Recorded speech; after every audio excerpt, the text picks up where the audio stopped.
Mas Kris, kita akan lanjutkan kembali untuk menjawab ini dan juga menganalisis dari beberapa pertanyaan yang sudah masuk dari pemirsa IDX Channel.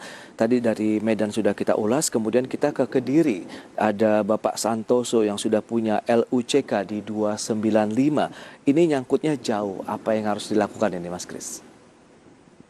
Ya, LUCK kalau kita lihat memang ini pergerakannya cukup volatil ya. Saham-saham seperti ini harus siap kalau memang turun dan sebaiknya keluar ya. Tapi perhatikan sekarang area LUCK, area support terdekat di 242, karena sekarang kalau saya lihat 258 ini areanya udah cukup dekat ya sama 242.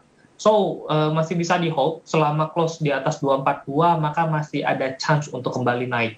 Tapi perhatikan kalau kembali turun di bawah 242, ya sebaiknya difikirkan untuk sebaiknya keluar ya. Mungkin pindah ke saham yang lebih potensi, jauh lebih baik daripada ngarepin yang beginian untuk naik. Cut loss begitu langkah yang harus diambil kalau misalnya jebol di 242 ya? Iya, kalau secara teknikal kalau break di bawah 242 maka kembali bisa turun di area 200 sampai 210 ya. Jadi mungkin kalau break di bawah 242 keluar dulu, nanti kalau bisa masuk di 210 kan jauh lebih modalnya lebih ringan. Oke, lantas reboundnya ke berapa kalau misalnya menyentuh level support tadi, misalnya jebol di 242 kemudian ke 210? Ya, 242 selama berada di atas 242, chance untuk kembali naik mungkin ngetes area 282, 280 ya, area resistance terdekat di situ. Jadi perhatikan area itu nanti ketika naik nggak bisa di break atau di close di atas 282, mungkin bisa pertimbangkan untuk sell on strength dulu ya. Oke, tadi ada resistance di berapa untuk LUCK, sorry? 282. 282, oke. Tapi cenderungannya menuju support ya untuk pergerakannya ya. Meskipun ya, hari ini naik ya. 242. Hari ini naik sebenarnya ya. Kan 2,38, tapi ya, jangan hari ini udah kena kan 242-nya. Yes. Supportnya. Oke, itu dia, semoga bisa menjawab pertanyaan dari Pak Santoso di Kediri. Jadi harus dicermati level 242-nya, semoga ini menjadi tahanan yang kuat nih untuk supportnya dari LUCK. Oke, sudah ada penelpon yang masuk ini Mas Kris, kita akan coba sapa. Halo, selamat sore.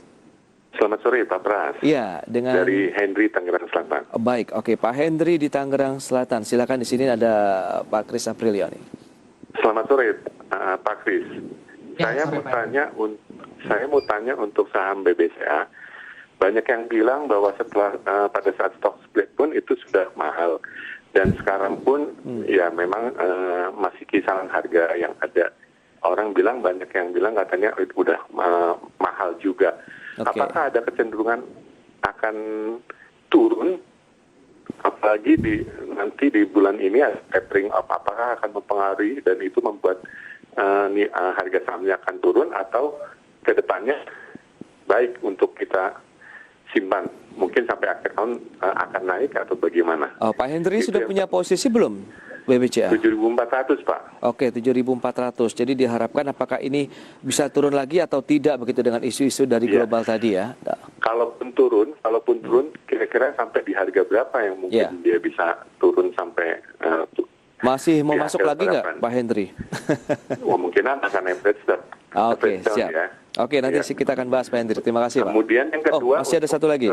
Yang kedua untuk saham Trim, apakah saya boleh masuk untuk harga sekarang? Maksudnya base entry-nya di harga berapa? Mengingat kemungkinan mereka akan menjadi underwriter dari saham Goto. Trim tadi Pak ya? Iya, Trim. Oke, Trim tadi sudah kita ulas sih. Apakah boleh masuk nggak untuk harga sekarang? Itu aja. Baik. Oke, Pak Henry, terima kasih atas partisipasinya. Dan Pak Kris, selamat sore. Oke, nih Mas Kris, kita langsung saja ulas nih BBCA. Bisa turun lagi atau tidak? 7350 closing market hari ini, beliau sudah punya di 7.400. Ya, kalau kita lihat dari November, seperti tadi saya bilang, November kecenderungannya ISG akan cenderung turun. Memang BCA kemarin waktu stock split di area 8.000 itu termasuk area mahal ya. Jadi kalau kita lihat 10 tahun ke belakang, BCA selalu bermain pada PBV 3 sampai PBV 5.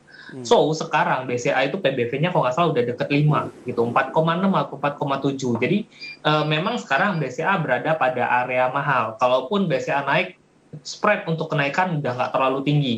gitu. Jadi Oke. karena November kecenderungannya turun, mungkin bisa turun, tapi karena ini akhir tahun menjelang window dressing, jadi sementara mungkin nggak perlu dijual ya, karena November ini turun justru ambil kesempatan untuk masuk di area 7.000 ya, area 7.000 sampai 7.100 itu area entry yang paling bagus kalau menurut saya di bulan November ini.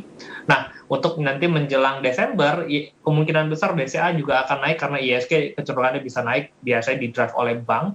Nah, mungkin bisa sell di area 7.600, 7.700 gitu. Itu karena itu biasanya area-area mahal BCA yang kemungkinan bisa kena gitu. Dan Tapi kalau secara jangka panjang ya masih cukup menarik gitu. nah itu dia, jangka panjangnya masih oke, tapi kalau kita lihat tadi yang ditanyakan peluang turun ini masih terbuka nggak sebenarnya dari tren BCA sendiri? Ya, kalau kita lihat peluang turun, chance untuk turun bisa. Tapi kalau kita lihat hanya dari sampai Desember, kemungkinan penurunannya cuma di 7.000 ya BCA. Tapi kalau kita lihat secara jangka panjangnya, karena BCA bermain pada range 3 sampai 5 PBV, so BCA sebenarnya bisa balik ke area 6.000-an. Gitu, mungkin di 6.700, 6.500 itu kemungkinan, itu area yang sebenarnya paling menarik untuk bisa buy BCA. Tapi ya kita lihat juga karena ini secara jangka pendek dan sudah punya posisi, ya mungkin kita bisa ambil sampai di Desember, bisa sell on strength, lalu nanti menunggu area entry yang cukup baik lagi. Itu dia. 7.600 sampai dengan 7.700 itu target price akhir tahun ya Mas Kris ya untuk Bank BCA ya. Jadi sell on strength saja, tapi kalau mau masuk ya nunggu lagi di bawah, bisa ke level 7.000 atau tembus lagi ke bawah sampai dengan 6.700-an untuk Bank BCA. Nah, tapering off tadi bagaimana isu ini? Ya, tapering off sebenarnya ini sudah terprice in ya. Beberapa bulan lalu memang isu tapering off ini sudah muncul dan terbukti waktu itu ISG juga cenderung terkoreksi. Bahkan sebenarnya Amerika juga terkoreksi di beberapa bulan lalu. Jadi nanti ketika tapering off, seperti selalu saya bilang, memang akan ada efek. Cuma efeknya tidak akan seperti di 2013.